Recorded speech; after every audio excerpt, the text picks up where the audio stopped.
Bunting. Present. Bannon. Here. Irwin. Engel. Here. Slagle. Here. Okay, everybody's been provided with a copy of the agenda. Motion to approve, same. So moved. By Mr. Bunting, second by Carolyn. All those in favor, signify by saying aye. Aye. Opposed, same sign. Okay, ma'am. Okay. I'm gonna pass out what I do have until we can get this working. Gotcha. So, we'll have for a while. Sheriff, I know you have one of these, maybe you don't have it with you, but go ahead. I've got it pulled up on my phone. Okay. Okay, so this is the sheet that the finance committee is used to looking at. In the top left-hand side, that's your general fund balance sheet. It shows the amount of transfer that's going to be needed from the Pontiac Post in order to balance that account. That amount is $408,548. And then we take the amount of the capital budget request, and those are listed in the bottom left-hand side. The black are the ones that had previously been approved, and those are carryover items. They're 2019, these may be completed yet this year, they may not, they may need to carry over, but as of right now, they're still out there, so those are on here. The new requests are in the green. The green items are things that you had discussed last year and contemplated budgeting for this year. Some of these items were budgeted over multiple years, and I've put the years that they're being budgeted for there for you to see as well, how long you're going for these. All of these appear like they're going to be done in 2019, that this will be the final year that we're budgeting for them. And then everything in red are your new requests. So and every department that has a new request is here today to go through those with you. The bottom right-hand side are the levies based off of the estimates that we received from the assessor's office to date. There's no changes in there from what we had discussed in the pre-planning sessions. So those are the same, and I'll review those with you in more detail at next week's meeting. But they do contemplate leaving the rate the same. And then, so on the top right is where you have kind of the balance sheet and where we want to be. So we take the general fund transfer, the capital requests. There's an additional $14,000 worth of election judges pay increase that Christy had discussed with you that wasn't included in her original budget request. The $256,489 school resource officer program that the sheriff is requesting. I did remove that from the capital. We had it down there initially, but really it needs to go in this area. And then $359,100 for the vehicle fund, and I'll review the vehicle fund with you next week as well. That leaves us a total of $1.9 million with a cap of 1.4. That means we're $519,390 over where you are hoping to be with this year's budget. So with that being said, this was just an effort to let you know where we are. And then we're ready to go into capital requests, and then we'll go down. Corners up first. Basically, oh, go ahead. Hold on one second, Dan. I gave you guys capital sheets last couple weeks ago. Did you guys bring them with you? I did bring extra copies for those that did not.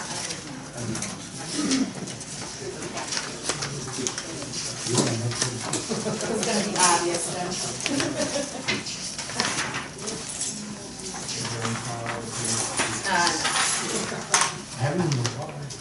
Anyone else?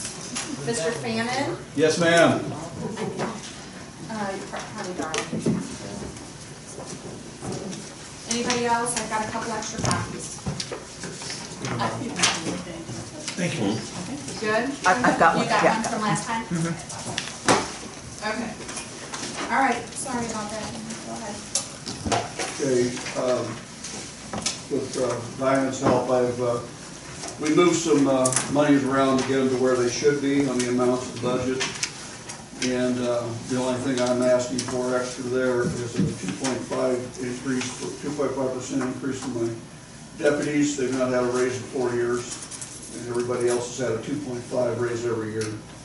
The other thing I'm asking for in a capital request is a cooler. The only company that responded, mainly because it has to be guaranteed to be taken care of in the new year. Well, the company, and they've worked with me, and I've got, for a 2-body cooler that's portable with rollers on it. The reason I got that because the hospital has agreed to take care of the power needs for it. If the coroner's office takes care of the maintenance on it, and I think that's an equitable deal. They did not want to tie up any certain space, so I got wheels for it. And if that deal falls through, I can always put it in the spare room in the back of the building over there. It's got locks on the doors, and it's 110 volts.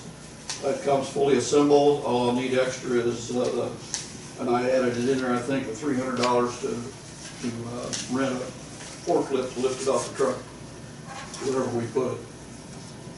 And the rest of it should just be, we've left everything just the same. We just moved the money around. Is this a replacement, Dan, on cooler? Is this a replacement one? We used to have one out there, and the problem was we didn't have an agreement on it, and when it broke down, the hospital wouldn't fix it, and the county didn't have the money to fix it. Like I said, this is what it was. It had the old cooler unit on it, which was going to cost more than the thing was worth. And this is a whole new outfit, new insulation that's better, new modern cooling unit on it. And it's going to be a lot easier to put bodies in. And it'll save, right now, I've got 2 people in the cooler in Bloomington, and since there was no autopsy on them, we're paying for storage. Last year, I got stuck with almost a $2,000 bill for 2 bodies I had in McLean. They got full. I had to move the bodies to Grundy County, and that bill came with transportation and everything. That bill came to just a little under $2,000. So I think it would be a good savings. I've gotten extremely aggressive with getting these doctors to do their job and sign the death certificates when it's a medical death. I'm not letting them walk away anymore, leave it in my lap, because it's their job to do. By law, they have to. So today we're just using McLean County facilities. Yeah. I took one, like I said, I've got 2 down there right now, and I've been fighting with the family today. I've got 6 people in this family, and they're divided up into groups of 2, and they're fighting over who's going to take or not take the body. So. What's McLean County charges for holding? 20-some a day. Anybody? Is it 20-some a day, Dan? 20 to 30 a day? Yeah. I grabbed the wrong notebook, I apologize. Do you have any maintenance costs for this? It wouldn't be a maintenance cost unless the cooling unit breaks down. So is there any contractor warranty or anything that you would Yeah, have? there's a warranty. I gave the papers, who got those on that. Yeah, whatever you submitted with your request. Yeah, I think that the warranty is a year, but it's you take off a couple of bolts and the whole refrigeration unit lifts out. So you can literally take it out and take it anywhere and get it fixed. And as far as that goes, I'm fully certified in air conditioning, so I can take care of that myself, so that's no problem.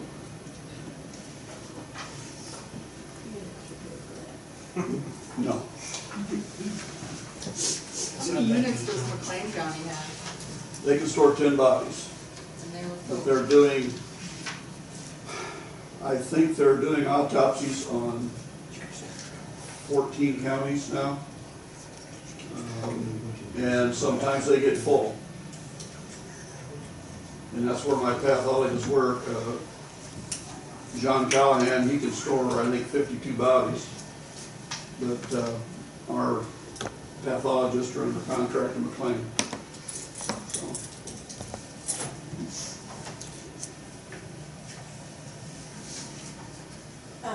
So we don't need to do anything necessarily right now. If you wanna just listen to all the requests and go through them, make sure you ask all the questions that you have, and then we'll come back. Is it fair to say that 2,000, we're spending 2,000 a year on this, out of county, is 2008 typical? I would say this year has been the worst so far. Last year was the high one, but this year I've had to ship more down for storage because of the indigent deaths and things like that, where I had asked Elena to make time sometime in the meeting to talk about the indigent death policy. The state has renewed the indigent death program. Unfortunately, the coroner does not have access to any of that money. It has to be family members with the aid of a funeral home. And they're the only ones that can apply for the money, and the indigent person must be on some type of state aid to be able to qualify for it. And that's a problem I've been working with today also. I've got one that he basically had no money, and I don't think he was part of the state program either, so that's gonna be a problem for the family. And he will sit there until they can find a funeral home that will take it. A lot of funeral homes, it ends up a coroner's case because they die at home, and you can't, the doctors haven't seen them for years, so the coroner sends it down to a morgue for holding, and the family refuses to pick up the body. And funeral homes right now, if they aren't paid in advance on these, they won't pick up the body either. So, because so many of them have been burned, that they just I understand. They just won't touch it, and guess whose lap it falls in? And according to statute, the county government is responsible for taking care of that.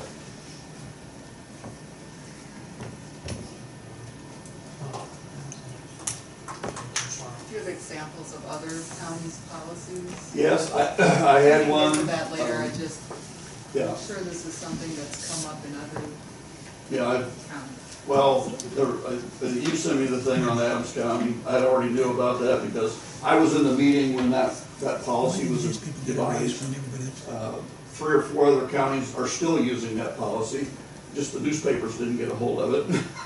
And he picked it up. And you've seen what happened to him. And I don't like to do that. The ones I've cremated, I've made sure the remains got to the family. So, and the 2 funeral homes have been pretty good to us, giving us a rating, so. You said your people didn't get a raise for 2 years? 4 years. Wait, why didn't they get a raise? Because they're basically at-will employees, and we normally don't ask for a raise every year on that. But Mike would only get a raise every 3 or 4 years, and I kind of follow that policy too. Because we basically need the funds because we have no idea how many calls we're gonna get. We have no idea what kind of call they are. And it's just kind of catch as catch can. So it gets kind of difficult. If you don't have a crystal ball, why? I thought everybody in the county got a raise. Pardon? I thought everybody in the county got a They weren't raise. put in for it. They didn't put in for it. Darrell, that's it's not hourly employee. There's a few of them, and 8 hours a day. Yeah, they're per call, yeah.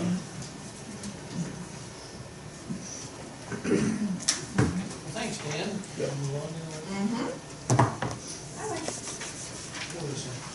There it is. All right, so I've instructed Travis that if I pass out from being nervous and explanation, that all my notes are right here. That's why Travis.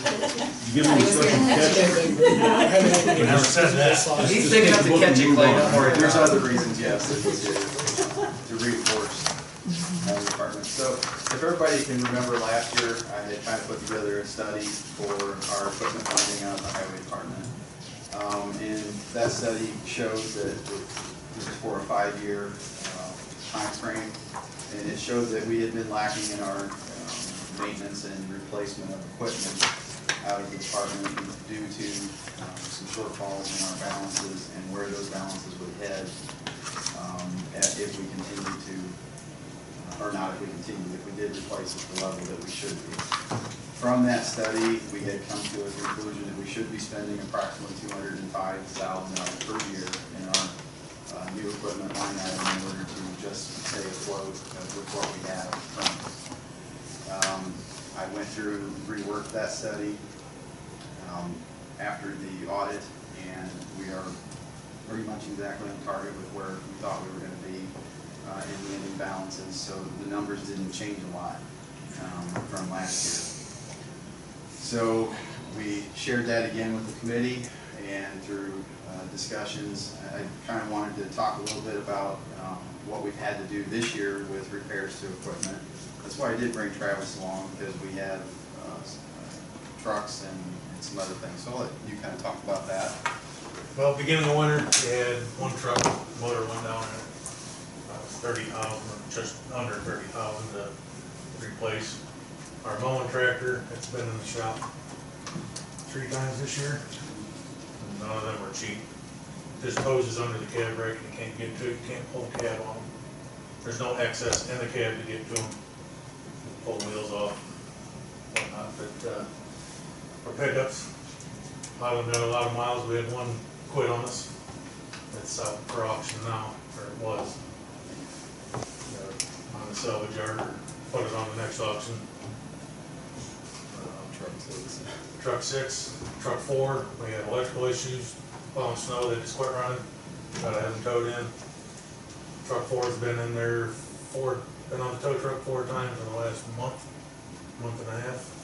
Just got towed again yesterday for Chatford. Just electrical issues, going to fuel injection drives and whatnot. How much have you spent on repairs this year We so are far? over $60,000 this year. We budgeted 75, so we've had to increase that, right, based on the repairs. So if granted, the 205 would supplement the highway funds, and we have, and I don't know if you would like to know what the pieces of equipment that we'd be looking towards with the 205 plus what highway funds would be supplementing. But we have a couple of options there. One other thing I wanted to share, Jason's quite aware of this, and we're trying to work out buying some used trucks, which we did last year from Winnebago County. They're in a lease-to-own program, and when they're done after 3 years, those trucks are becoming available. They got approved this last month to sell those without going to auction, so they gave us the first shot at one of their older trucks. So it's not that old, it's a 2015, 22,000 miles. a little over 22,000 miles, which is not bad on these trucks. They are a different model of truck, make of truck, than what we've been having, but haven't had as good luck with. So we did purchase one last year, had no troubles this last winter at all with it. Hasn't been in the shop yet. Not even once. And so there's no guarantees for sure, especially with the new emissions that have happened on all these things. So we have the opportunity now to buy another one this year. We're taking that to the committee here next week. So it's for a significantly less price, and even in the equipment study that I had done, we were banking on some of that, trying to get those used trucks. So we would go through with the 205, go ahead and plan to do another truck next year, plus our mowing tractor, plus 2 pickups in that scenario. If one of those trucks is not available, then we would still like to replace it with a new truck and the mowing tractor, and then just 1 pickup. So that would get us back on track from where we should be, and then we would see from there where our balances take us over the next few years. So that's a request on Pete, the equipment that you were saying, that you were gonna replace the mowing tractor, 2 trucks and what? 2 pickup trucks, 2 pickup trucks, and 1 tandem. 1 used tandem. Okay. Does the mowing tractor not have hoses underneath the cab? I mean, are you out there, I hope you're shopping for something more maintenance friendly. Well, we got a John Deere now, It'll just be new hoses. yeah. It's- Oh, the tractor we You got, can't get at them. It's 15 years old. the tractor we No, got I is 15. know, there's. Accessibility is what you're talking. Right, yeah. Make and mile difference with accessibility. The new one will not be a brand purchase that doesn't have that liability. Unless Dan's willing to come out with their deer equipment, he surely can work on that track. Again, just for you, the new stuff, all of it's getting, So I don't know if there are any more questions around priority 1 that we can submit. Just out of curiosity, we spent $75,000 on maintenance, what's the lease to own program, what are they? Not that you were charged with doing that, but I'm just out of curiosity, My understanding from Winnebago is that $50,000 a year in maintenance. they're purchasing the truck after they do the lease option, so I haven't investigated it tremendously. I know. Just wondering. I know that by the time they're done, they're putting over $170,000 in the truck. We're hoping to pick this one up for $120,000. So it's still a $50,000 savings to us to do that. Almost 60, 65 towards going to state bid on a new truck.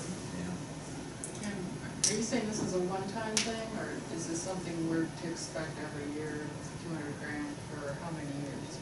It's a request for FY19, and then we would keep evaluating it each year and know the year ahead before we make the next request. So the total amount now for like the next 5 years, do you have an idea? That there's too many unknowns. When we scheduled it out, when we looked at it, it was $205 a year, and it appeared like it was gonna hit every 3rd year. But again, it's a projection, who knows, so, but it did look like it was gonna hit every So 3rd you're year. talking, I mean, originally we were talking 205 every 3rd year. So we should really be Could we doing do 75. a third of that every year, or, I understand, We probably could, but the fund is, I mean, we probably, if we're gonna do that, we should fund it the 205 this year and then budget 70. well, that's what I'm thinking. Yeah, Yeah. the issue is doing 75 every year is going to, they're gonna have to bank that money to Well, pick it up yeah. until they have enough money My for a experience, purchase. that's good Business, budgeting yeah. for large items is the bank. I don't like that term. Yeah. Usually called the capital depreciation fund. Yeah, and if that's what you guys wanna do, we certainly can. We're in a position to do it. And that- and eventually that can become part of their budget. Yeah, the only thing is that, and we haven't determined how we're gonna do it, if we're just gonna do a transfer to the highway fund, or if we're gonna pay for the specific equipment out of the County Echoes Fund. We'll have to deal with that going forward, if it's approved, but, yeah, those funds, as far as the levies and everything else, they're maxed out, so we've given them everything we can. Travis, what are the ages of the tandems and the single axle trucks from oldest to newest? We got 1 single axle, it's an 08. We got truck 4, an 01. And then truck 6, there's one we're having a little trouble with now, it's an 05. And then we got that single axle 08. We got an 09, we just put a motor in this winter. And we got a 2010, truck 5, isn't that 10? Truck 9. Okay, 2011, 2013, and 2 2015s. So the one Peterbilt and the one. 15 in March. That one.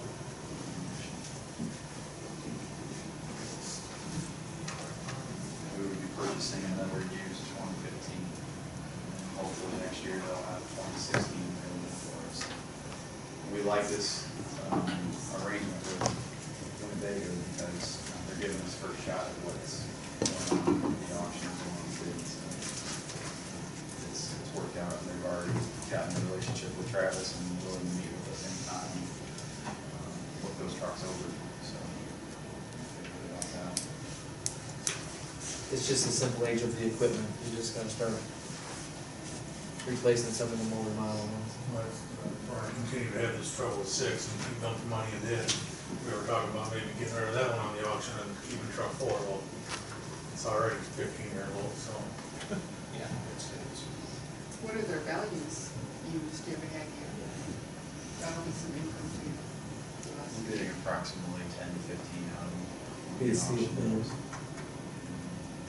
It seems like the single axles are going for more than what the tandem are, which is. They usually have lower miles because they're part-time trucks, don't use them a lot. By the time we're getting rid of them, there's not as much interest in them, so. It's a little sooner. So that's is that it for the equipment? Questions, anything else on that? Okay. Thank you so much. Just got one more request for you. Priority number 2 was our salt shed. We had damage to our salt shed in 2016 from a tornado that came through Pontiac on the south side. Our highway crew guys made the repairs to the existing shed. During that process, we did discover some more problems with that shed.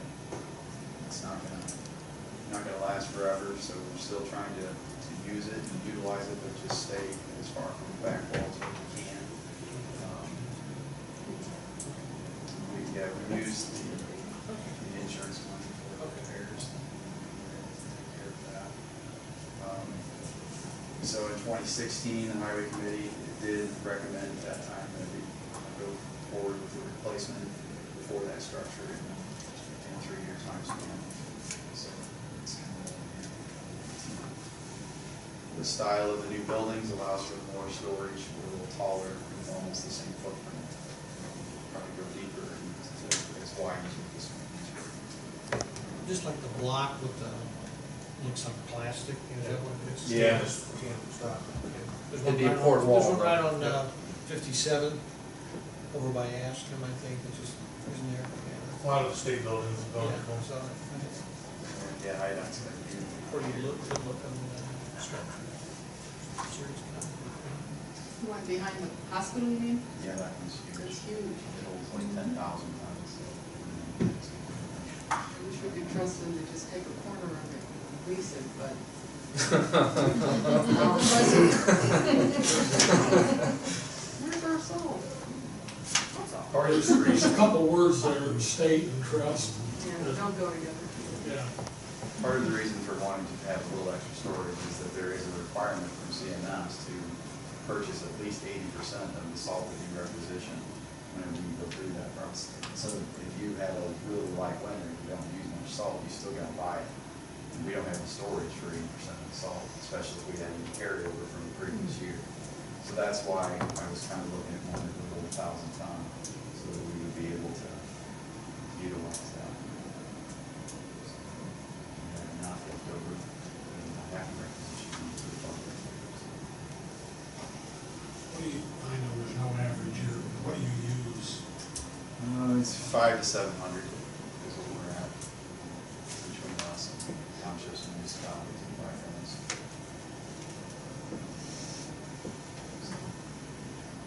Did you say 2016 was the year that the committee? 2016? That's what I have. So where are you putting the salt now?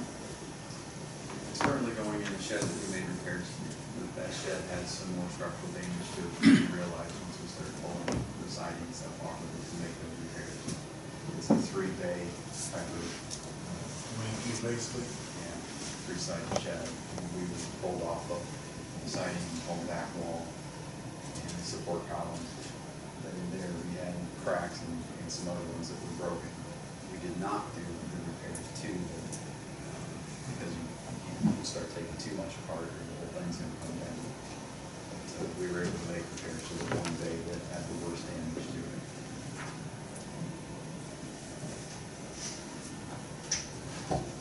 Shed was built in the 70s, short of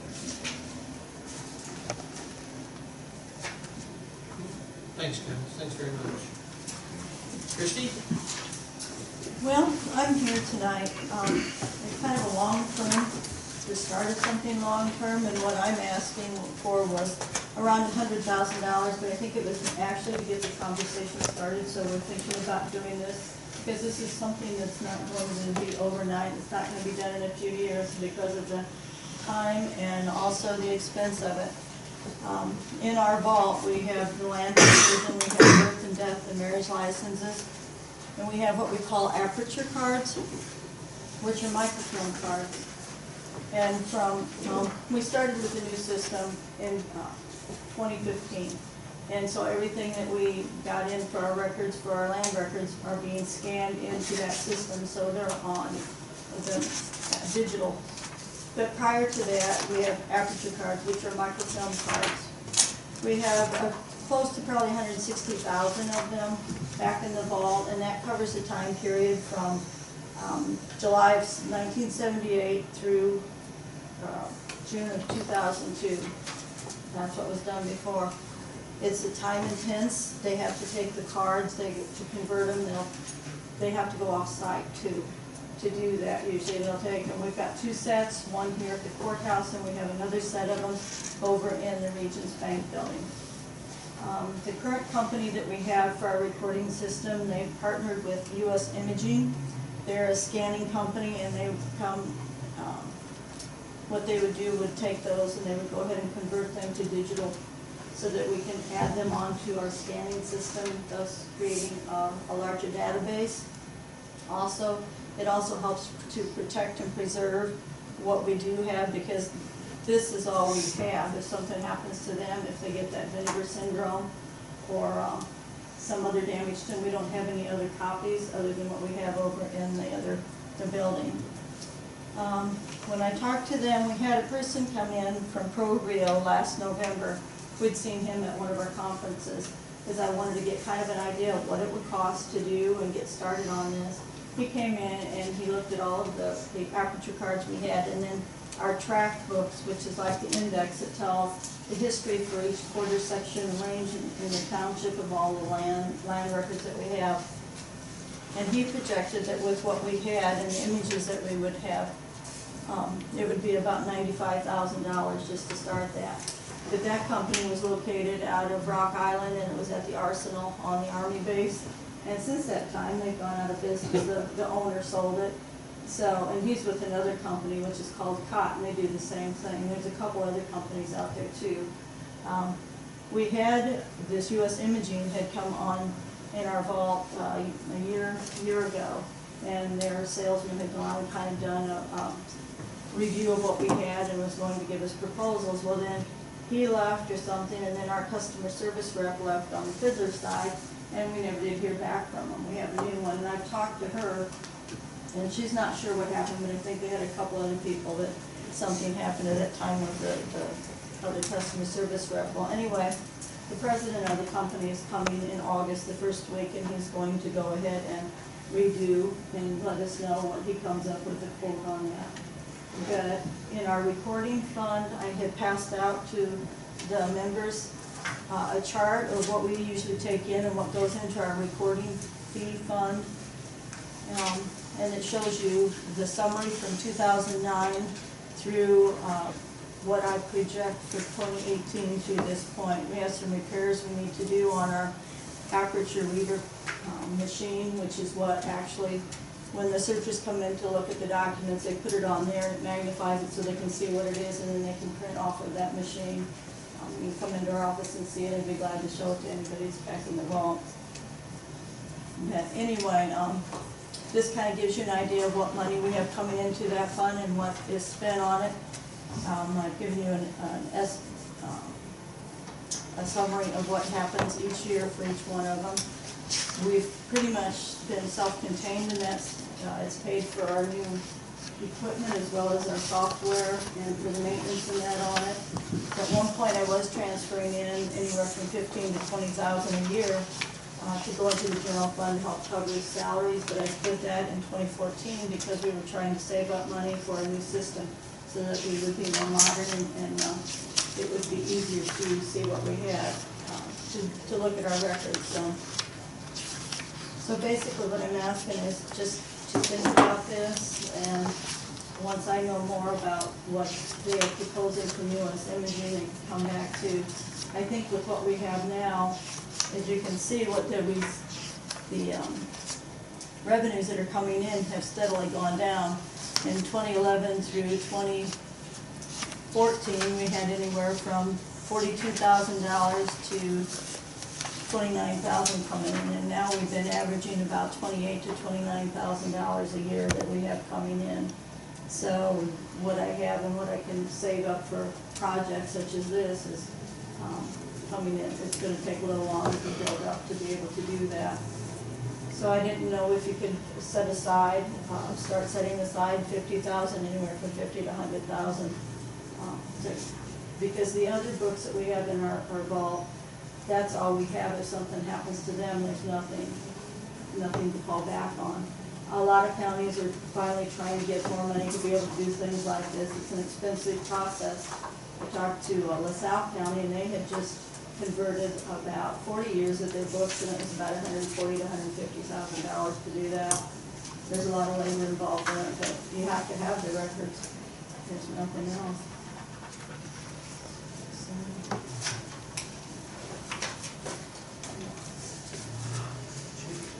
If you have questions, or you want to come in and see what we're doing or what we have done, you're welcome to do that. And something on these cards too, even though there's one, it's for one document, there might be 4 or 5 pages on it too, so you're not just getting one image off of this.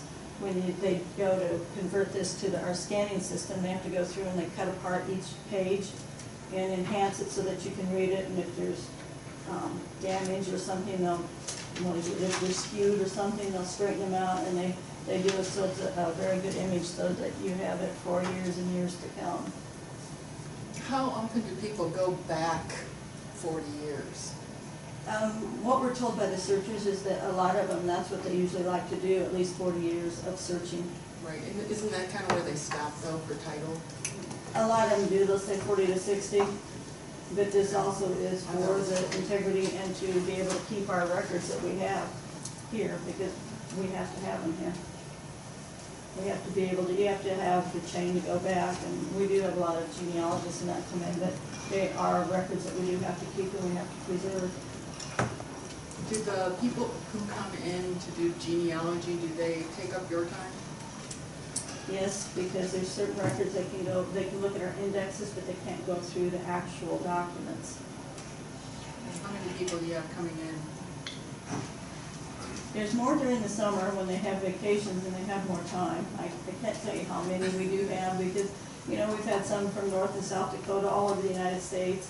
We get a lot of emails too from people, and we're doing the online records. That's going to be starting in the next month, and tomorrow we start taking applications in that from searchers in that if they want to search the records that we have online, that they can do that.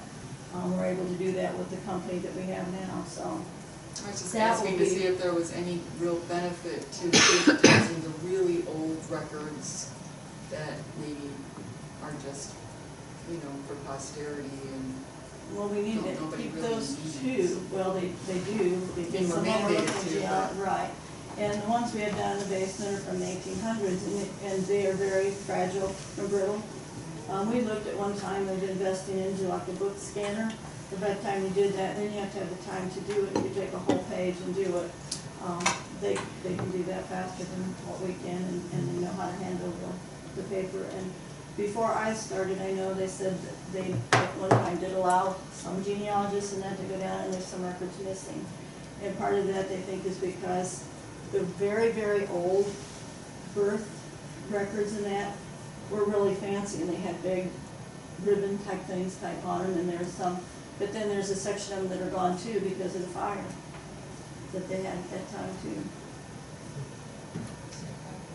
So, it's just, I was just gonna say that I wanna commend Christie's office on their ability to find some of those records.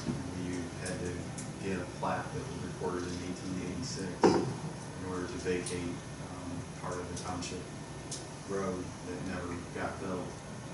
I had to ask for that just today, and Barb was able to find that, get the road page and provide that plat. Did they get in I mean, and we have to use that as part of our exhibit, then to vacate the road and attach it to it, it gets now recorded. So, those original documents are invaluable, and for various reasons, we don't We know have to that. preserve them, that by law, by statute, they have to be preserved. But it doesn't say what format yet.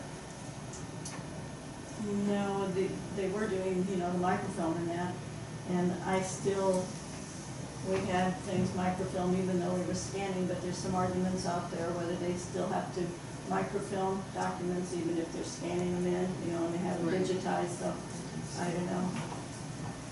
I did up until about 3 years ago, and, go from there. So we scan them all and still have to maintain Mhm. Until the law changes. If it's a permanent document, see what happens too is there's a local records commission, all government entities, and that township, villages, all of that, have to go through that before you can destroy anything. And what they do is you can ask them to come in anytime, which is what we did before we moved out of here. Barcy and I went in the basement, and I think when they got done and they had them shredded, we had like 8,000 pounds of paper that we were able to get rid of by going through that. And then they come on site, and what they'll do is say, they look through all of your records and take an inventory of everything that you have, and then they'll say, okay, this is a permanent record, or this isn't, and they give you a time frame of how long you have to keep it for and when you can destroy it, and, you know, after so many years that you can get on a rotation, so that you don't have to keep accumulating and you have all this stuff that really you don't need. And it'll give you the time frame, and you have to contact them now before you destroy anything to tell them, okay, this is what I've got, it's so many square feet, and we're going to destroy it by shredding, and it's going to the landfill. So then they'll get that, and then about 60 days later, they'll send something back and say they approve or they don't, and, you know, it's like accounts payable, the bills, and they have to keep them for 7 years, and every year then you get their permission to destroy them, and you go from there. Chris, do you have any idea how much space these records take? Well, the aperture cards, No, the present records. I don't know how Square big the footage. vault is, but it's full of books. And we have more downstairs in the vault. So once they're scanned onto this, they can be destroyed? No. If they're permanent, we have to keep them. It's like Barb's collector books, you know, a few years back, she had to have them all, had them all scanned too. And she had checked with them, because she wanted to see if she could get rid of some, and they're saying, no, they're permanent. They're telling her, no, they're permanent, so you have to keep it. And that's this list that we have of all of the records that they come through and found in our office, and that we can have it updated every so often, but if it says permanent, you're supposed to keep that. Even though you've got it Mhm. on microfilm? Yep, you have to preserve the integrity of the book too, somehow, even if they have mold, as best you can. That's what we ran into out to the nursing home, was mold. Yeah, we found a lot of neat things when we were going through this stuff, getting ready to move out before they redid the building. Lots of mold and dirt too. Thanks, Christie. Sheriff? So we are coming to the committee to ask you to consider our request for 2 new school resource officers. We have 3 schools in our county, high schools, that the sheriff's office is responsible for. That would include Flanagan, Woodland, and Tri-Point and Cullen. I think we kind of hit the lottery a little bit with Woodland partnering with the Streeter Police Department and sharing an officer between North Lawn School in Streeter and Woodland this coming up year. So we don't have to worry about that school.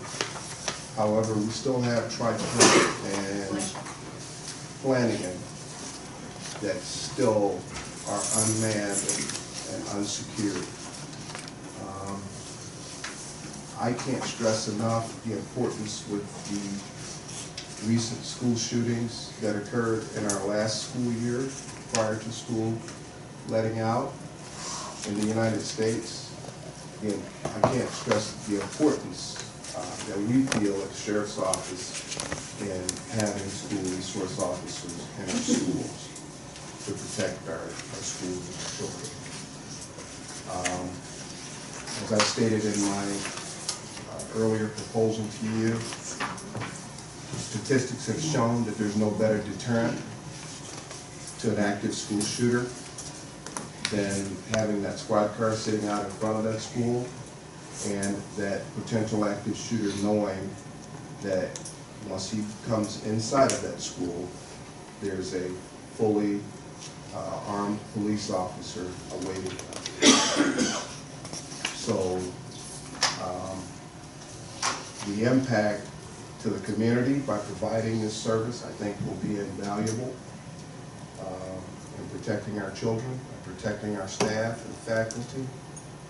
The positive interaction between law enforcement and school students with the school administration and the students should go a long way in improving the quality of life in our communities.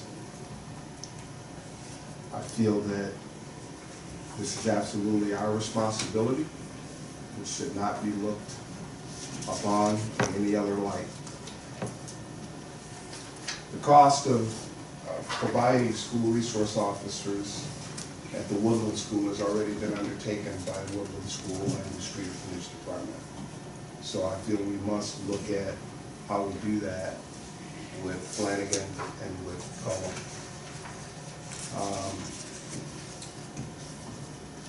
I've had numerous conversations with Flanagan School Superintendent Jerry Ferris, who's here, I'll introduce at this point.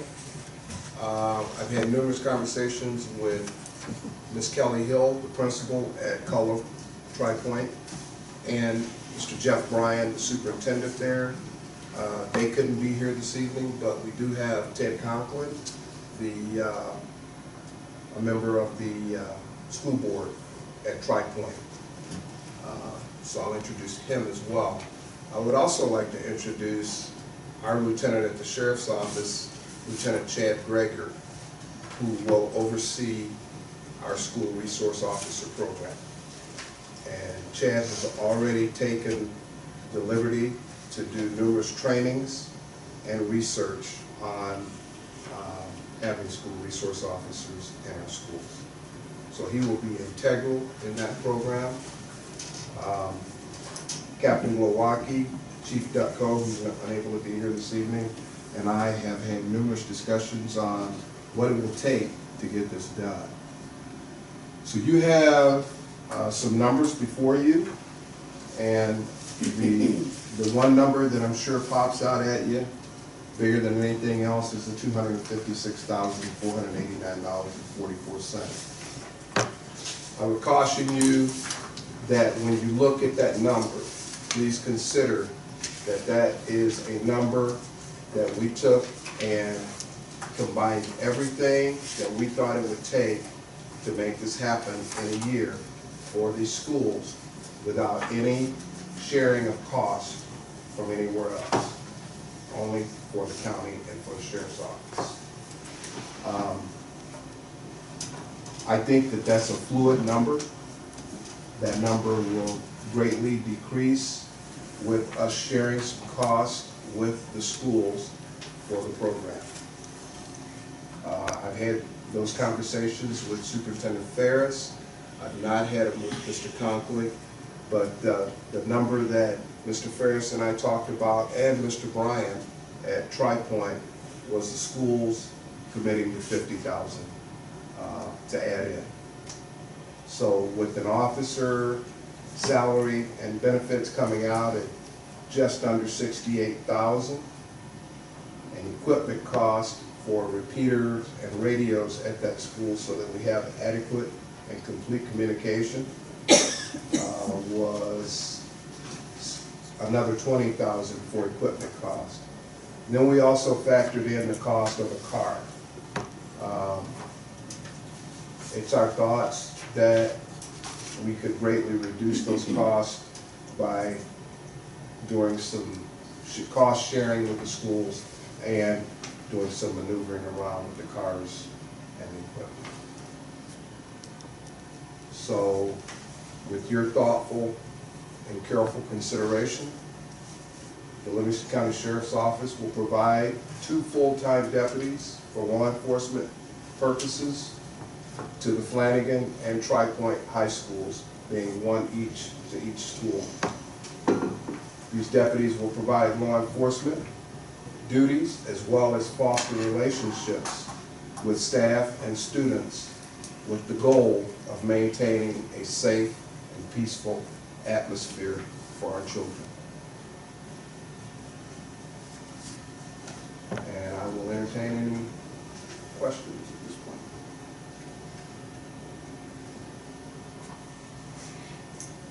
So the schools, you said, committed to $50,000 a year? Yes. Each year, or Each school. But that amount hasn't been approved by their board. No, just- no. That's not the That's, full amount. that's just been favorable discussions between the superintendents and I. Well, what would the actual cost be for each one? Is that this 128? 67K.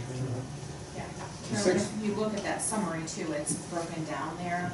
Each officer, each squad car, the equipment for each officer.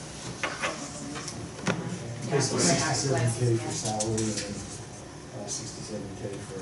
And I think maybe before we go any further with questions, I would like to let Mr. Conklin and Mr. Ferris interject any conversation that they might, if you may.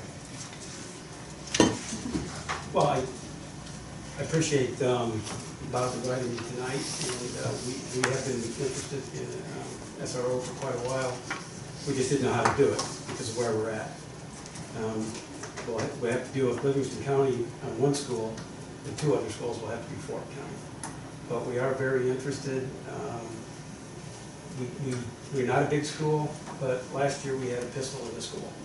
And we're lucky that the kid just brought the gun in to sell it to another student. And he didn't have other motives in mind. We're way at the west end, and even though there are deputies in Cullum periodically, the response time on an active shooter situation wouldn't be fast enough. Active shooter situations, according to Homeland Security, last about 8 to 10 minutes. So everything would be done by the time the sheriff and his people would get there without an SRO. So we're interested, but there's got to be some other things talked out before we would probably take it to the board. So there's some work to do with that. Mr. Bryan and I had that conversation about the fact that they've got the school in Cullum, and then they have a couple of sister schools, I think it is, in Piper. Piper and Kempton. Okay, Piper and Kempton. And I told him that I would be willing to enter into an agreement with Sheriff Mark Dorn over at Ford County to special deputize our deputies so that they have jurisdiction also in Piper and Kempton. And they can bounce over there periodically to check on those schools as well with their close proximity to Cullum. I did that with the Streeter Police Department, with the police officer at Woodland, so that he could come into Livingston County and work at Woodland. I special deputized him so that he has jurisdiction in Livingston County as well. So another thing that I like about having the school resource officers is if you've got an officer at Cullum and something happens in Sonoma, he's only 8 miles away, that's about 5 minutes. Same thing with Kempton and Piper. The other thing with Flanagan, if something happens at Graymont, he's only 4 miles away. So I think it's a good idea. It's a good program. I think it's a must-do. We have to do this for the children of this county. And in light of what we know now with active shooters and how prevalent they've become in the United States.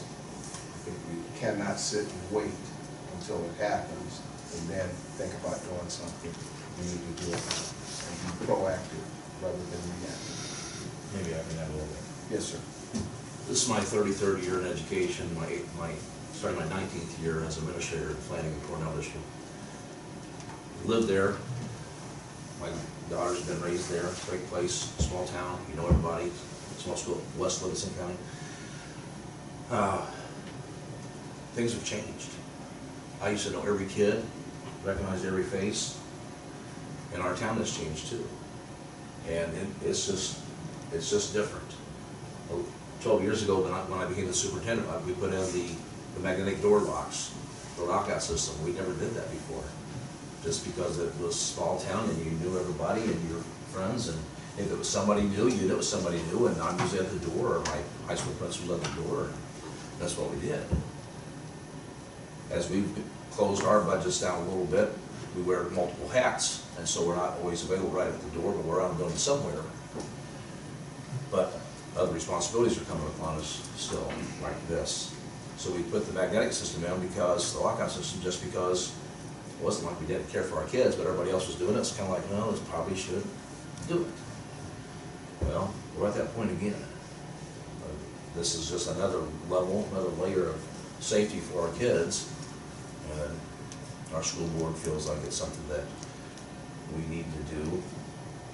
But as you look at your budgets and stuff that you're going to spend, we have to look at ours too. That's difficult on all schools for that matter, but especially small schools. But we do have a lot of value for it.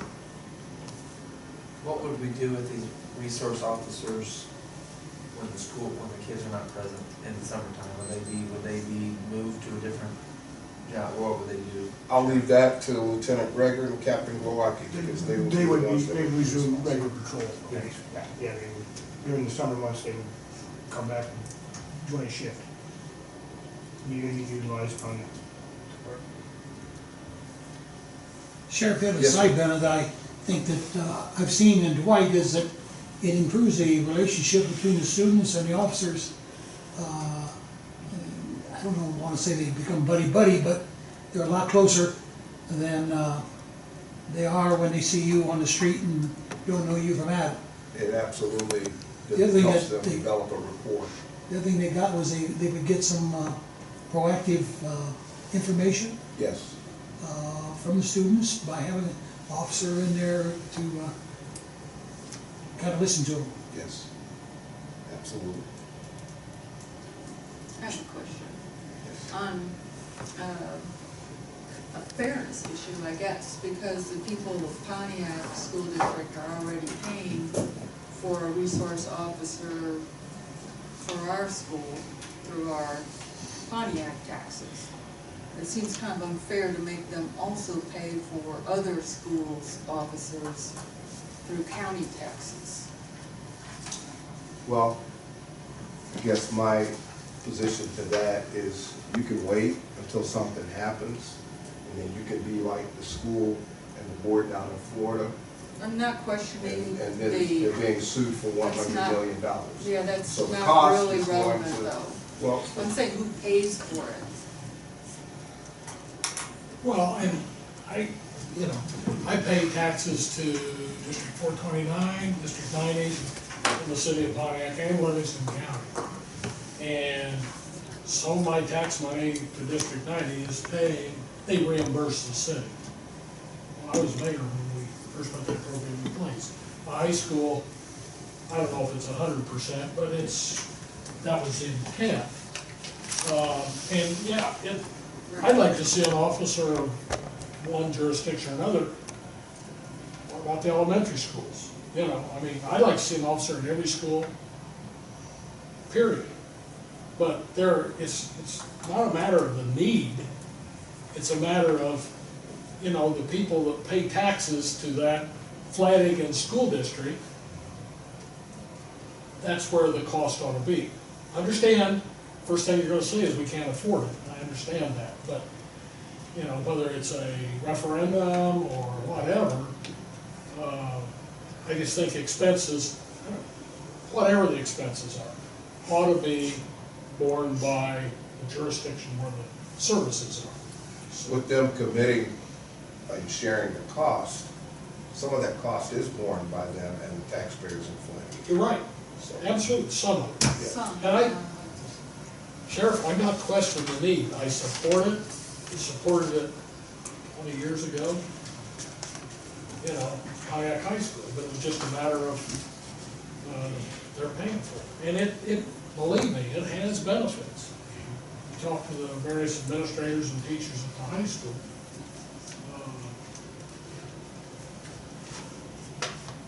Sheriff, do we still have two deputies positions that are slated for, Attrition. yeah, attrition? we do.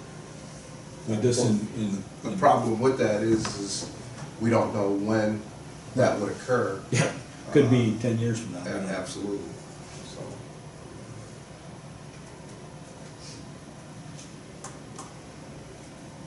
Well, we can't, you know, it's kind of like buying insurance. I don't think any of us could look in the mirror if, God forbid, something happens this winter and we decided that we weren't willing to participate. We couldn't look at those families. I couldn't, knowing that we passed up an opportunity possibly for prevention of that. And it just, I hate the thought of having to have police officers in school, but by God, we have to today. That's unfortunate as it is. We have to do that. And do we want to spend the money? No, we don't. But do we want to lose a kid? Absolutely not. So, looks to me like we tried to go ahead with this project. We bite the bullet on it. What about all the grade schools? Should we cover those as well? Well, I'll tell you this, Carolyn, one thing that really, Why not do well, Ford County? that, we'd like to. That's I'd why like to. There's a lot of light. But I think the high school is kind of what the studies where the shootings have been. Now, can they do it in junior high and grade school? Yeah, probably can. Statistics have shown that in most instances with an active shooter, it's gonna be at a high school. So, I think when you look at, this scenario, you have to lend some credence to statistics. What do the statistics show? That's where you start. If the board does this, though, you know, they have to realize they're opening the door to a lot of other schools coming to you for financial help. And why would not they be justified in getting it? So, you know, are you prepared to do that? I truly believe it's the right thing to do. Well, it And is. if you want to provide an officer in Pontiac High School, The problem with that is we don't have the sheriff's office and the county board don't have jurisdiction at Pontiac High School or at Perry Central High School in February. That's up to the city's board. Right. and they're that's up to reimbursing the city, Pontiac but they can reimburse you just as well. Sure. Well, And you could deputize them. Yeah. that's true if this board were willing to give us more officers to do that with. But I feel that it would be remiss of me to come to you and ask you to support us with officers for the schools that the sheriff's office is responsible for, and go outside of our domain or our jurisdiction and ask you to support us with officers for those schools too. I think there has to be some responsibility for the city of Fairbury and the Fairbury Police Department to provide an officer for Prairie Central at Fairbury, and the same with Pontiac City and Pontiac Police Department to provide a police officer for the Pontiac schools. I look at it as coming from the school. It should be the school, because otherwise you have taxpayers who are paying more than their fair share and others who are paying less than their fair share of the cost. It's not a matter of the need. It's a matter of who funds it. One dimension of this, though, is certainly, you know, you need the officers there, but how they get there, I'm not so sure you need to spend on a vehicle. This $29,000 for an advertising budget. I mean, that vehicle, in this case, doesn't enhance an individual's ability within the walls of the school to do anything, except the communications, but I don't think you need best of my knowledge, You can give, I don't think. give them Pontiac mileage to has get a there, squad that's car fine, but I don't think we have two additional cars. Pontiac always had a squad car sitting in front of the school, and service or fire. Probably one of the Hamby or something, I don't know. Well, that's why I said, there's fluid adjustments right, and yeah. costs Yeah, I think when it comes to personnel- vehicles. I'm not saying you need a brand new vehicle set out in front of the school. You know, we could take an older vehicle and set it out there, but I think you have to have that deterrent to go along with that officer inside the school. Captain Glowacki, did you have anything? No, I know. She should do that. Carl, do you know, does White have an officer full-time at the high school? Absolutely. Yeah. Before that, We have estimated. they've had it for several years. Program request. And do they have a car in front? Does he spend equal time from the high school to the grade school, officer from? I don't know about equal. He spends time in both areas. Oh, he bounces back and forth. This is emergency Yeah, personnel. because they're right across the field. When school's out, he does patrol. When they have one, it's different than ours. Right, yes. For sure. Lieutenant, Lieutenant Gregor, did you have anything you want to add? I just think it puts that officer in the environment where he's interacting with the students and the teachers, and that's where the information is coming from to stop these incidences. And since you're there in their face every day instead of meeting them out on the street, that kid's gonna come talk to you, that teacher's gonna come say something to you, rather than, oh, there's a cop, I don't really know him, he looks kind of scary. They get to know you better, there's more information, and that's where that stuff is stopped. No, we had a police officer in Hooligan High School in the seventies, so, you know, without benefit of a squad car, we all know. Mike Whittenburg was always a pipeline of information. I mean, Yeah, there's a law enforcement teacher at Pontiac too. Like sheriff's, it's fluid. They kept those But kind of basically, separate. the personnel. Right. Do you have a town contract with Old Flanagan? Just when it's covered, they're going over to.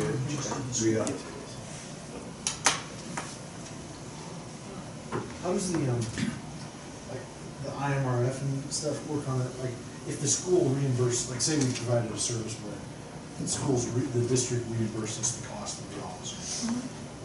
How does that work with, because even if they give us the yearly cost, then when he retires, or does the county still on the hook for that, or is that covered in the year cost? Yep, he's still a full-time So we would deputy. still lose money in the future, even if they gave us 100% of our costs? Yep. We're really just racking up there. Well, the whole IMRF and stuff thing is really complicated because they readjust that every single year. And it's based off the rate for your current employees for that year. Yeah, if the fund ends up like a bad year or something happened, or That's going into the future, then yes, you could technically, it could increase the rate for the employees that you are paying for that particular time. But they do that. Now, is this This $67,000, includes this $67,000, is that fully burdened? That's fully. Benefits and everything, I assume that. Excuse me. Would it be the same officer every day? I mean, that that will be their detail? Yes. I mean, there's some training that goes with it. Absolutely. I mean, there's training that goes with That's everything, what I'm but this is a peculiar And training. that's part of the plan during the summertime, as well as patrol, view that they would soon take on some additional training to better that service. Will you train some, I shouldn't say replacements, but say officers sick and can't be there, will you cross-train some other We deputies? discussed this a little bit, and if somebody has a vacation or has training, I'm there. Okay, I do a lot of things, but I can bounce into that school as part of the plan. I don't know how it is now at Pontiac. That officer, his vacation and personal time and things is during the summer or non-school times. I don't know Well, I'll if tell you require this, it. Pontiac does not have a school resource officer for 5 years. Now, they're looking at I'm aware. hopefully doing That's that. been because they've short staffed. Right, Yes. Oh, so there's currently not one there now? no. Other personnel don't have. Why is it Never so had late? one. Never has been close to. Pontiac did have one, but it's been 5 years ago. So, now I do know that they're in negotiations and looking at trying to have one this year. Whether that's gonna happen or not, still. I guess I misunderstood that. I thought there was currently one at Prairie Central Pontiac. I know Gary and Dwight. On your own, man. Yeah. But again, I think that's just because of staffing. I Yes. think that it's their Yes. intent to still place someone in there once they get up to. It was always their intent. They would hire people with the intent of doing it, and then for whatever reason, those people would Someone leave. didn't work out. Same thing kind of like with proactive, we really haven't had it. We have not had a Pontiac officer proactive, at the county literally taken up that responsibility, and a number of our proactive drug cases occur right here in Pontiac because of that. Ted, has there been conversation with the sheriff of Ford County? Not yet. Okay. There will be. Yes, there will be, because I'll see him this weekend, and I'm sure we will discuss this. Mr. Bannon, you're on elections. Have you guys talked about new bills, including, I heard something about, one about mandating school officers? No. That'd be something to look into as to how they're gonna, You'll do it, honey, Mike?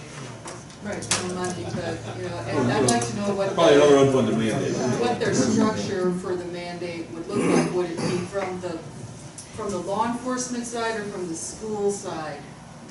As to how they're gonna structure it? Because, I mean, if they were gonna allow off-duty police officers to be hired, that'd probably be cheaper than having a fully, you know, Yeah. full government employee there. Less expensive, Yeah. So if we did this, would we raise the levy then? We would not. This would be something that we're funding out of the Pontiac Coast, similar to how we do proactive. Every year we would do that? As long as it continues to be approved by this board, you would have to consider it as part of your regular. Yeah, I would want to accept it.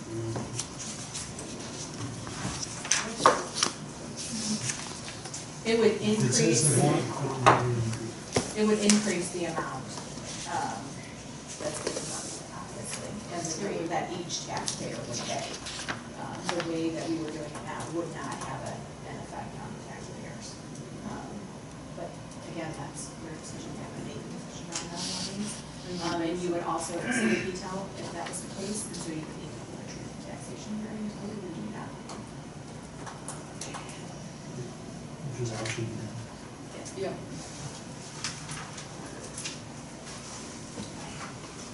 So this would require would be required PTEL.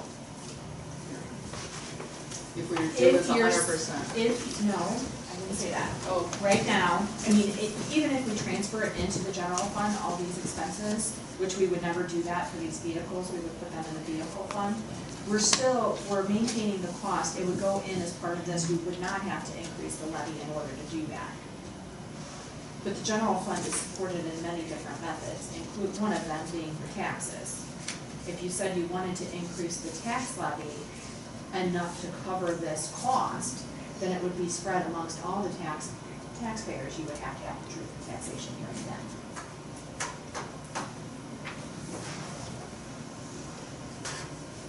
I thought it was interesting though when the sheriff said that Pontiac hasn't had anyone from the proactive unit from Pontiac in there for quite some time, when a good majority of the arrests actually come from Pontiac. And so in some ways, I think we're sharing some of the responsibilities, so it's not.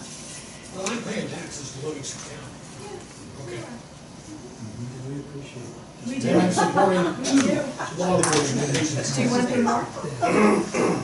And you're getting services from two law enforcement agencies. Yes. Because the Pontiac City Police Patrol and the Livingston County Proactive Unit do undercover drug work. I understand all that, Sheriff. So I'm just saying, when you say that, also understand that you're getting And if two you guys want to benefits. take over patrol, I think that'd be great, lower my taxes. Well, I'll look at that. So I know it's not, there's nothing fair about real estate taxes taxes in Illinois in general. Yeah. Yeah, I think we all do. Let's move on. Moving on. Bill, is the security fence your deal? Yes. So, what we're looking at with the security fence at the Law and Justice Center is a decorative, steel fence that would surround the east side, the back end of the Law and Justice Center. Thank you. It would secure that whole area, as well as it'd be electronically operated, the gate for that, and the controls for the back end of the building itself would be changed to where there'd be more control to that. The total cost of that comes to $192,000. This is a result of a marshal's inspection. They come through and inspected the building. That was one of the highlights of their inspection. They pointed out the fact that the back end of our building was unsecured and suggested that be one of the upgrades that we make to the building, so. Which they make every time they come. Does that make them wrong? Does it make them right? Would that, with the implication that were that not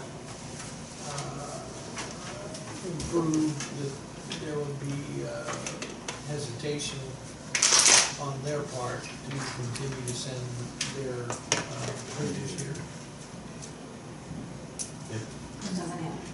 The marshals? That they would not send them here if we didn't do it, you mean? Yeah.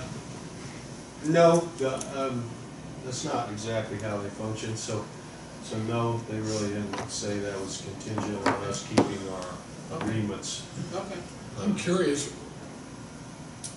why the marshal service did an inspection of the law and justice. Marshal Sheriff's Service is technically in charge of the protection of judges, so any law and justice center or courthouse that is active, they are the federal inspectors of those entities, and they come in and make evaluations. And they have more studies than anybody else in law enforcement as far as the attacks that's been made on those buildings. So if you look at any federal courthouses, you'll see most of these things that they suggest already in place. Well, I understand the federal court, this used to be a courthouse, and I've never heard the marshals even know it was here. Well, they've been saying that for years though, right? I initially presented this in, I believe it was 16. That's correct. Yeah, it's been a few years.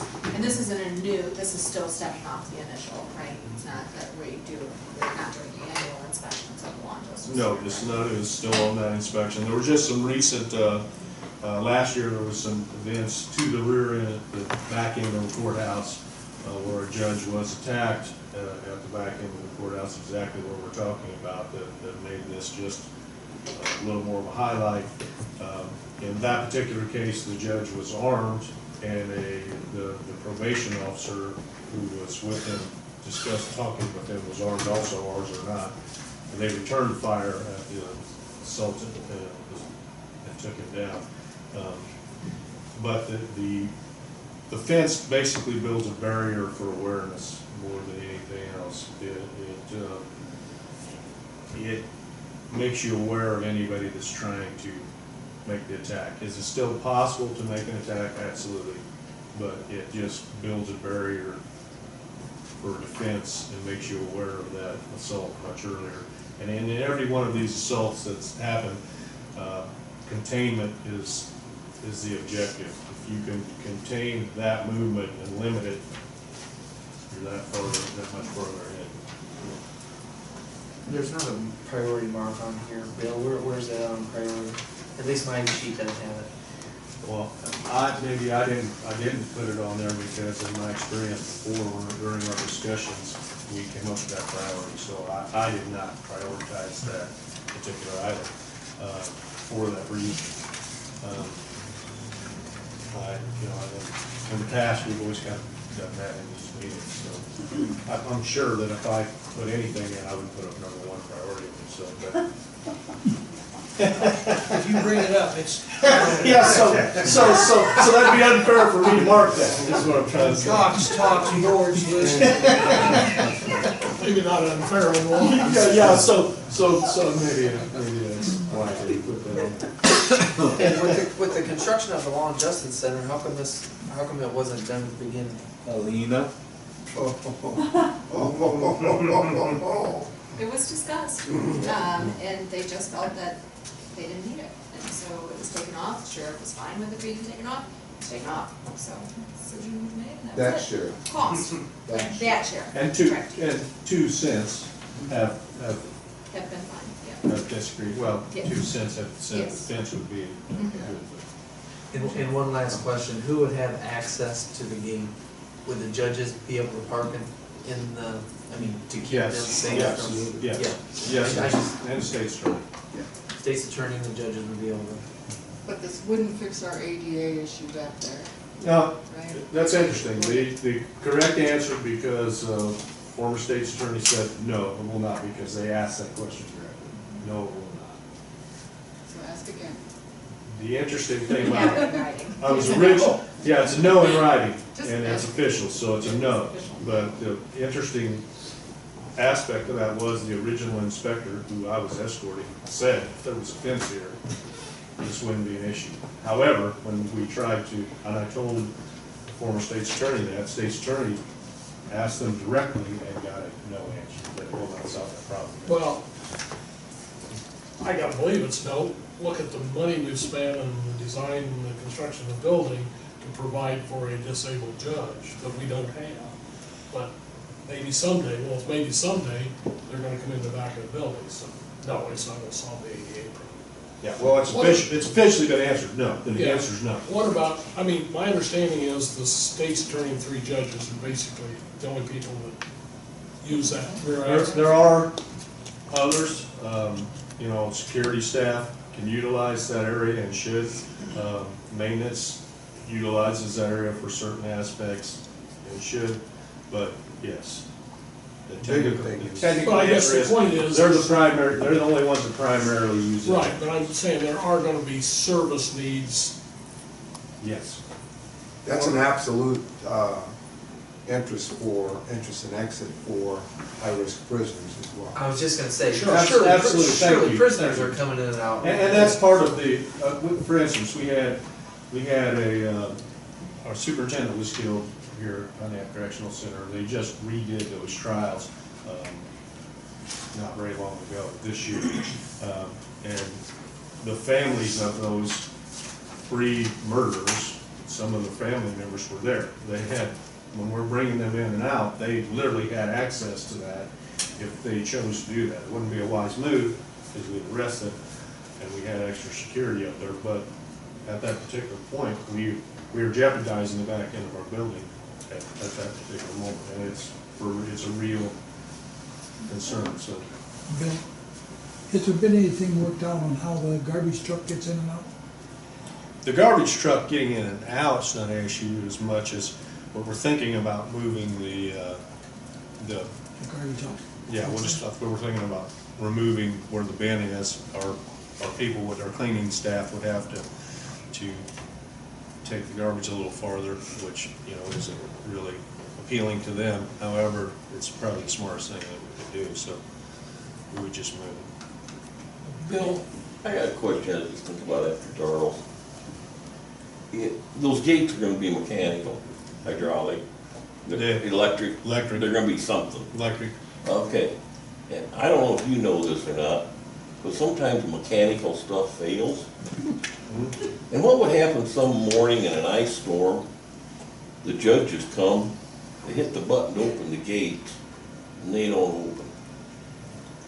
Don Vernon would be called, I'm sure. Don Vernon would be called, Myself. but it might be something more even beyond your control. They can manually be operated also. Well, it's not as tough as you think, with the way they balance them, and they use bearings, et cetera. It's No, that's not what I was laughing about. no, but they can be operated.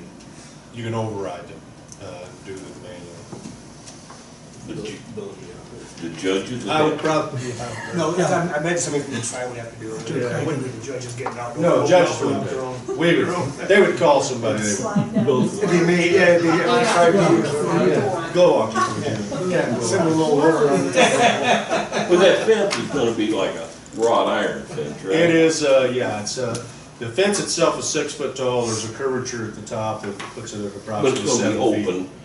If somebody wanted to point a gun through there, they You can definitely still, could. yeah, but you're gonna be at a distance automatically, still be able to run up on somebody, so. I mean, the way it is right now, you don't even need a gun Yeah, to attack, so. yeah. You would then, so. If somebody wanted to take a long rifle and Yeah. sit somewhere, yes, they, On the grassy knoll. you gotta be a little bit more planned, and that's not the nature of those incidents normally. It's an anger issue, matter of fact, it comes from domestic violence most of the time, and, it's, somebody's lost their cool and went over the edge. Well, I know it's your job to fight for this fence, and I appreciate that. That's what you should be doing. Well, thank you. But talking about priorities, if there's only so much money to spend, do I wanna spend that money on resource officers in schools? Or do I wanna spend it on a fence? Go ahead. I know. That's a loaded question. Take your time, Bill. I know where I'm. I cannot make that decision. I know, well, I know, I can. I mean, I cannot make that decision. That's loaded.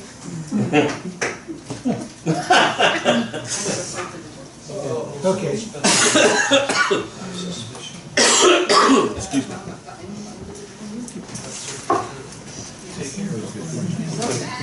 All right.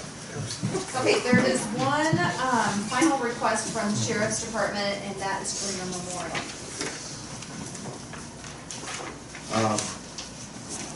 So in 1917, there was a Livingston County deputy that was answering a domestic call at 822 East Howard Street, which is where Smith's Plumbing is located now. I guess there was a 2 or 3 story house there. He arrived on scene by himself, was told by 2 females that a gentleman had assaulted them. He went in the residence to go up the stairs to talk to the gentleman. Gentleman had been drinking and gotten into bed. When the deputy rounded the stairs, at the top of the stairs, he was shot 3 times. After being shot 3 times, Deputy Charles Haney fought the gentleman on the bed, wrestled him, got him handcuffed, and got him up at gunpoint and walked him downstairs where he made him sit until some help could get there for the deputy. Deputy was then taken to St. James Hospital where he was treated and stayed for several days and then died. We found out in 2010 or 11 that Deputy Haney had never been, in our opinion, adequately memorialized. He's now buried down at Southside Cemetery here in Pontiac. And because of his endeavors at that time, being a deputy sheriff, also a farmer and a fireman, he was buried with a fire medallion marker. And that's all that's at his grave. Nothing there says that he was a deputy. We went to, when I say we, Deputy Turner and myself went to Washington, D.C. in 2012 to Police Memorial Week, where he was dedicated on the wall in Washington, D.C., and he was also dedicated on the wall here in Springfield. So, we always felt that it would be a good endeavor to have some type of memorial out in front of the sheriff's office. You got a rendition of a landscape design from Superior Landscaping, whereby we would get a bench and put in that landscaping design with an inscription showing in memory to Deputy Charles Haney who end of watch was 1970. So that's that story as far as to why we were requesting a memorial. Here again, those numbers in there are fluid and I think can drastically be reduced. Matter of fact, I've already contacted Pontiac Granite and requested that they donate that bench instead of charging us $15,000. The landscaping design was $1,700. So my thinking is if we could get Pontiac Granite to donate that, or at least give it to us at a highly discounted price, and also maybe do the same thing with Superior Landscaping for $1,700. We might be able to have a memorial in front of the sheriff's office for quite lower cost than what we have there. Sheriff? Yes, sir. Is there any other officer that you're aware of that was killed in the line of duty that were not, you were overlooking? Not that I'm aware of, sir, no. No. Thankfully, Deputy Charles Haney is the only one that we're aware of at the Livingston County Sheriff's Office that was killed in the line of duty. You know, obviously we have Casey Colmar from Pontiac Police Department. Right. But not that I'm aware of. That's a good record. Yes, sir. Absolutely. Well, Kirsty's got a much older record you can go through. Yes. Okay. On the budgets. Yeah, I think that wraps up all of the capital requests. I think you've heard from everyone. So we'll go straight into the department budgets. And I did bring extra copies of those too. If anybody did not, I emailed them out, but if you didn't bring a copy, I did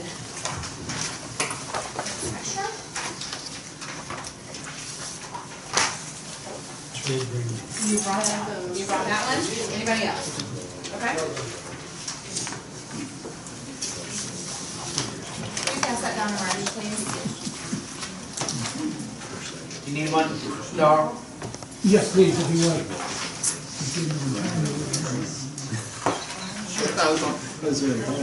Yeah, sheriff, let's do the sheriff's first. One more? Yes, sir, please. Yeah, I just didn't print that just because it's not. That's what we're looking at.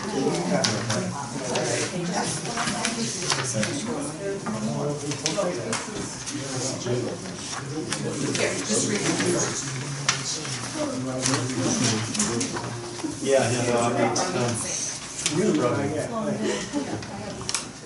Okay. And then the other side is here. Yep, okay. I just have this to get home. Yep, we did print it with that, the rest of that information. You got that because I emailed you the Excel version. Okay, yeah. What was the bottom part of this? Those are the summaries that are going to be included in the budgets, the actual budgets. These are the details, but these are not going to be in the actual budget estimate. Commentary? Yes. All right. Okay, our budget currently comes in $23,178 over the allocated amount. Which is 1.14%. Yes, thank you. Well done. Okay. Those amounts, that amount comes from three line items in particular.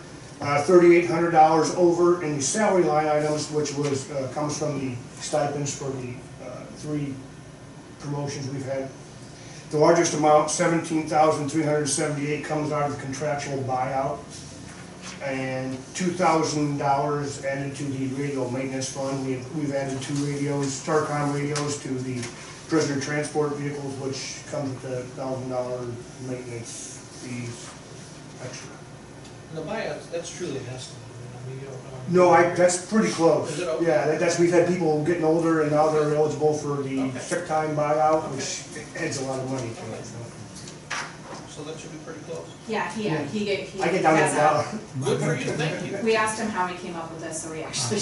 Yeah, he already questioned me on it, yeah. Very good. Thank you. Any questions for Mr. Gulati?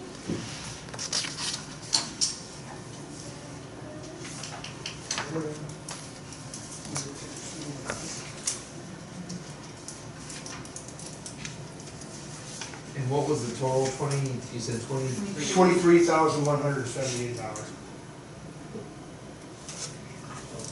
Not less contentious when you have the conversation.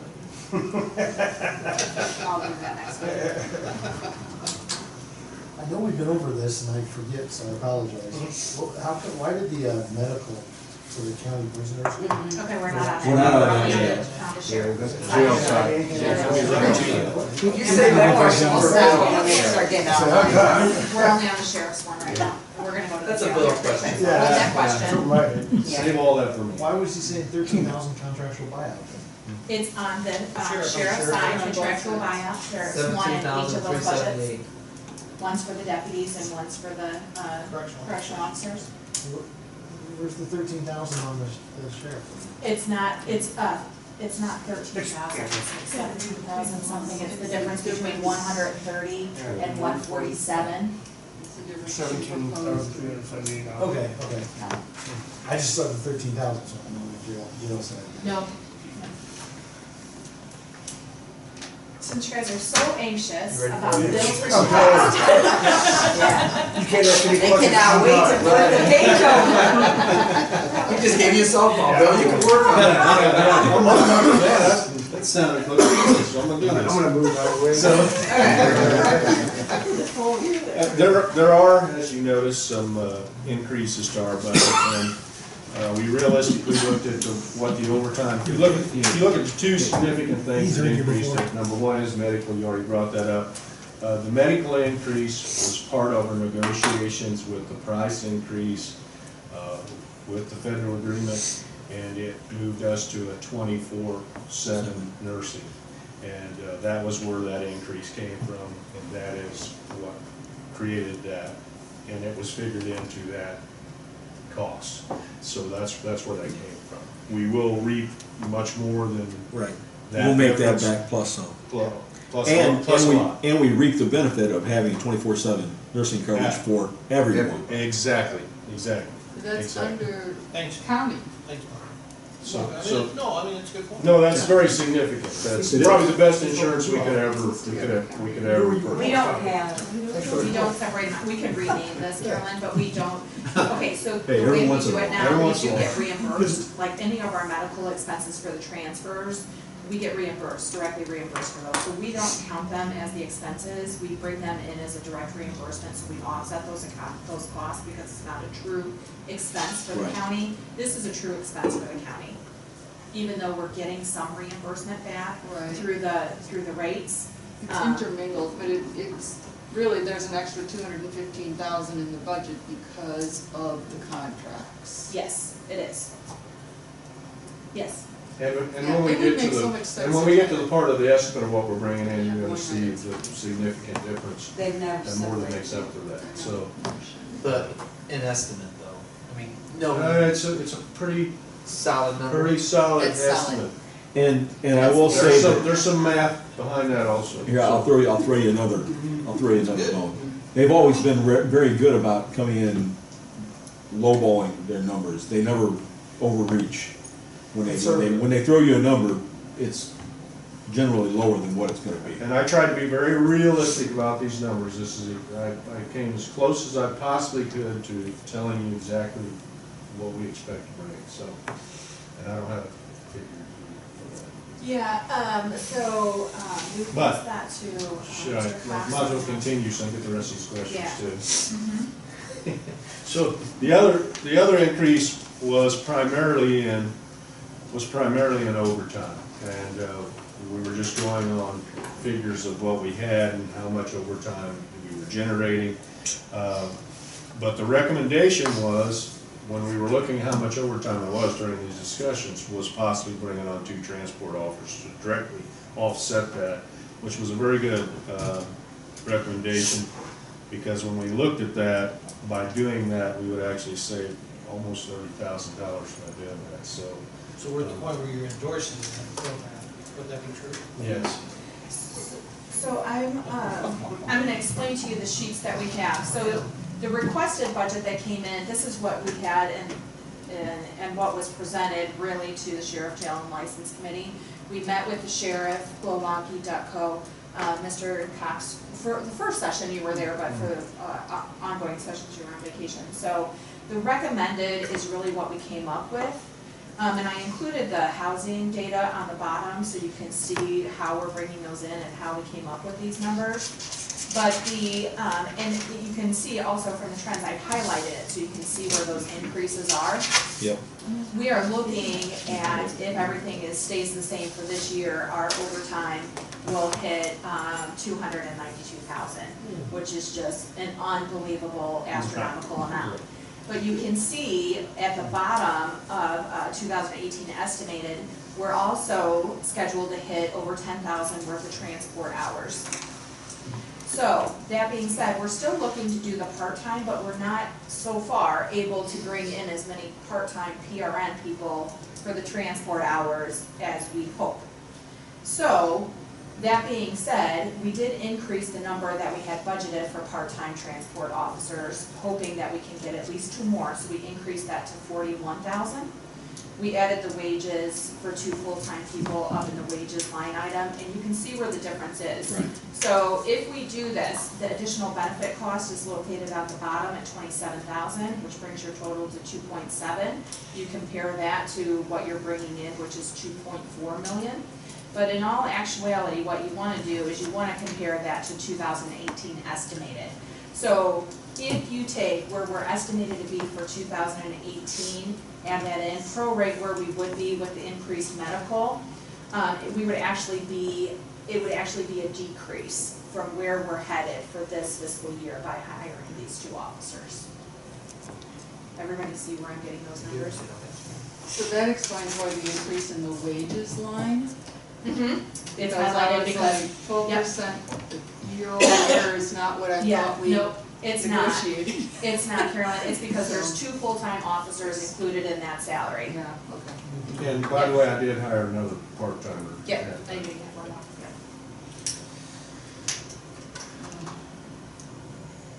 We need like an enterprise accounting for this.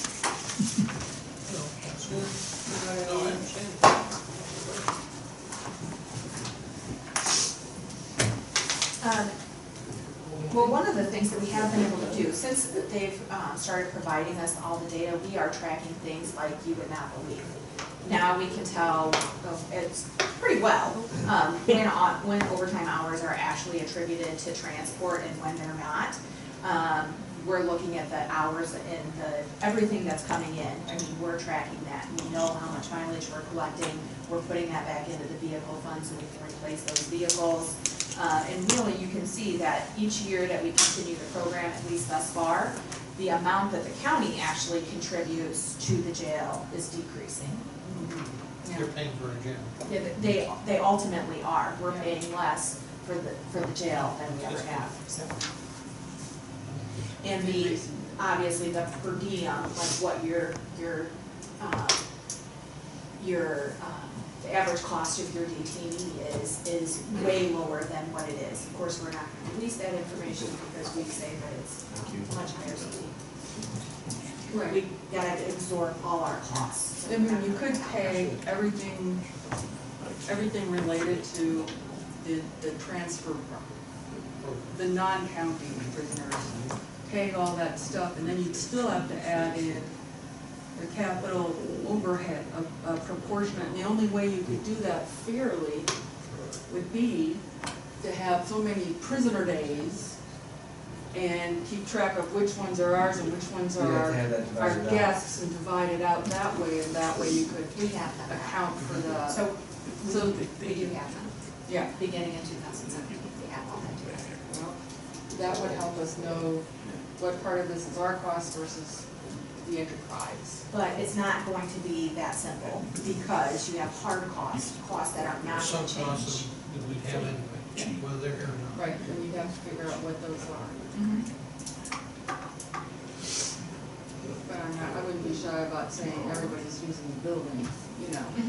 Okay.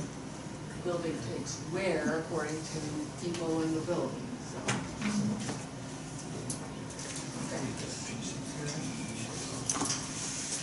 Okay, so the requested 2019 is the request based off of not making any changes.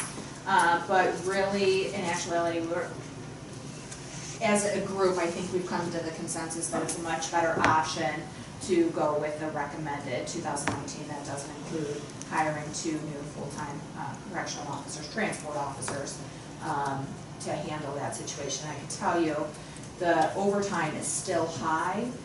However, we came up with this number based off of the 2017 actual. You can see that in 2017, we had transport hours of just under 6,000.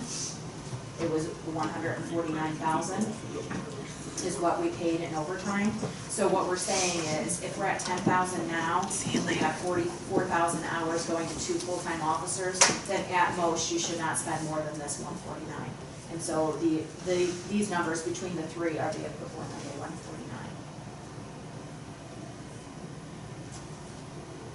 So overall, because we haven't broken it out, our costs are going up 19% as I do the math.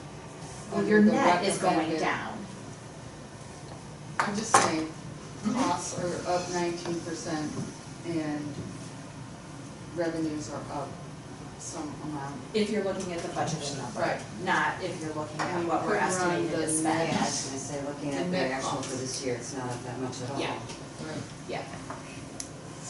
But also, when we did the 2018 budget, correct me if I'm wrong, Bill, but I think we were estimating how many prisoners in 2018 that we were budgeting for, and we're quite a bit over that. I think it was 65, but you correct me. In 18, correct. In 18, 65. You're correct. And so we're budgeting for a lot more for 19. We're budgeting much more accurately now, so. Closer to the 90 mark. Right, correct. And that's where we're trending. So you were sandbagging us on sort of what you're saying? That's kind of. No, just didn't, you know, I wasn't near as confident in making sure our numbers were there. You got her now. Huh? You got her now. That's right. So, maybe a little. Nothing going to happen. Okay. So, that's all the presentations that we had lined up for tonight. It's about 10 to 8, we can start whittling away at things, or we can wait until next week. It is 100% up to you. Well, in that case, I'd probably wait until next week. That way you're fresh. About it. Okay, It's so, not our intention. No, Yeah. really not excited that. Unless I were speaking for the. I was hoping that you would say that. However, I want to talk to you guys about timeline a little bit. Okay, so at the meeting next week, the things that we're gonna review with you. We're gonna review with you all of the general fund revenues and expenditures. You're gonna get the summary. Every department, like not full-on sheets like this, but you're gonna get the summaries that are gonna be included in the budget. Right. All revenues and expenditures, correct? You correct me if I'm wrong. We're also, we're gonna do the levies next week. Okay. And I'm missing something. Finish up capital. Oh, we definitely have to get to where we're pinning this down. Depending on how things go, we really would like to give you the summary of the overall. And when I say that, we've never done this page before in the budget, but I talked to you guys more about how we're changing the whole structure of the budget. And so there's a lot more summaries going into the new budget. So Diane will be working on all the summaries, which is one page, which will give you all the funds that we have with their revenues and expenditures. So you'll be able to see where the deficits are in each individual fund. from that, and I'm assuming we're still using the same goals and everything, so I don't wanna take away from this. So really, in order to get to where we can pull the budget together, we need to start making those decisions and really have those wrapped up in August. So even if we're not prepared to make those decisions next week, we need to schedule those special meetings so we can make those decisions and have those wrapped up before the end of August. That way we have time to get things together. The budget is going to look way different than you're used to. And so we really, the goal is to get that to you in September, so you can start looking at it as a whole. We're hoping for not a whole lot of changes when we get there. That's why we want the decisions made ahead of time. We've done, we've asked, all the extra requests are here for you tonight. Everything that's over and above, everyone else is meeting their allocations. I'm assuming that with departments that have their own boards, if they're meeting their levy allocation, that we're taking the same policy, they're good, their boards reviewed them, and as long as they're meeting the levy, we're fine, correct? Yes, ma'am. You mean like health department? Because that's the part that you control. You technically don't control their budget, you only control the levy. That's a fair assessment. And then the question. Okay. So then what we have is we have the list basically of all the capitals, the things we discussed tonight. Yeah. And then the other one that adds into all this with the host transfer would be the 408,000 from the general. Yes. Annual transfer. Yeah. And that's just all, that's like the ones we just talked about tonight in terms of like. Yeah, these sheets. those are 100% in there, so if you wanted to make a change within those, if you wanted, so the departments that are here tonight are the ones that didn't meet the allocations. The other ones were the circuit clerk, which you approved her full-time position, so as far as I'm concerned, that's approved. And then Christie has the additional request for the $14,000 for the election judge pay increase. Other than that, I think you guys have all the decisions that you need to make really on this sheet. Yeah, and we need to find $519,390 if you want to meet your goal. Yep. Which could come, I assume so. and it could come from any of these things we discussed tonight, or anywhere of any of the budgets, right? Well, yeah, and here's the thing, you gave a department an allocation, you approved that. I mean, not the ones, no, I didn't mean that, the ones we talked about, I meant the ones that were already approved. Yeah. The new rules now. Yep. Okay. And really, these are the areas that you're pulling from, so even if you make cuts, to other areas, it's the general fund functional deficit that's part of the goal, so it's the Pontiac Coast Agreement and really the general fund that you're making those. So we really, with school boards, we really need school resource proposal, and which you didn't get, there's some fluidity, they need to get that squeezed out by the end of August, so we know what we can do, what we can't do. Preferably by the I think That would be like a couple hours. We got 4 hours. Ken left here to go to the school board meeting. Well, all those expenses are, they're allocated off to the side. Some of those, you're gonna have to, if you choose to do this, we're gonna have to do some of those. The sheriff is right, we could do something with some of the other squads that we have that are getting ready. We have squads that are getting ready to come in now. We could transfer them to those Yeah.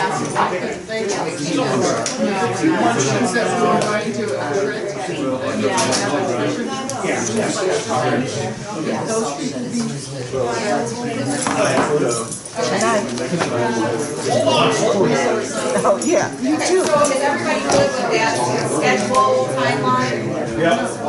Mike? You guys good with that schedule? Yeah, I'll bring that in. Motion to adjourn.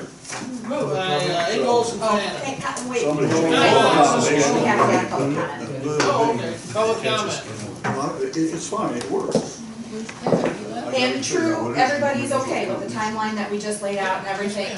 Okay, making sure. So if we don't get through it next Wednesday night, when they set up another special meeting Right. before the End of August, board meeting before the end of August. It doesn't have to Okay, necessarily okay. be, I but know it had I to don't want it to be the last week in August. This meeting really kind of pushed us a little bit, so, we were kind of waiting to see where we were at, so. So that was spanning the budget, right? Yes. Okay. It's, Angles and Sanders. Oh, it was Ingles and Tanner? Yeah, Okay. I was trying to roll them down to public comment. Yeah. You tell us how you want to watch that. That way it's Finance easy committee meeting for us. next week? That's what I'm Instead thinking. of short term? Yeah. You gotta go to jail. That's Sorry. No, What do I wish you to attend? Hi, yes, What's that? Hi. thanks, Diane. You were- Thanks, Diane.